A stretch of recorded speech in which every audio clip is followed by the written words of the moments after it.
Rruga 212 në lagjen Malardi në Gostivar apo rruga pranë varrezave të qytetit është lëshuar sot zyrtarisht në funksion të banorëve pas rikonstruimit të plot të saj.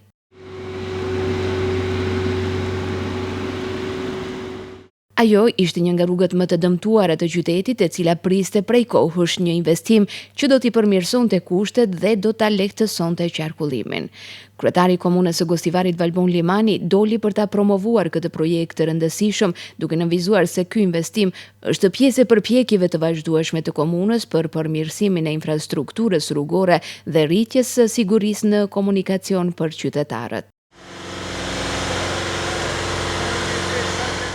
Sot dolëm për të parë përfundimin e rikonstruimit të rrugës 212, diku me gjatësi afër 400 metre.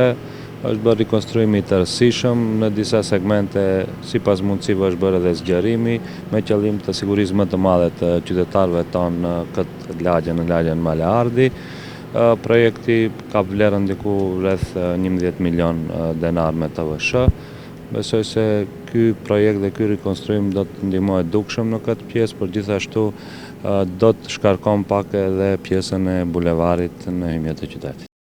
Kryetari Limani theksoi se investimet në infrastrukturë mbeten ndër prioritetet kryesore të qeverisjes lokale. Ai nënvizoi se përmes projekteve të tilla synohet jo vetëm përmirësimi i kushteve të jetesës për qytetarët, por edhe zhvillimi i mëtejshëm urban i qytetit.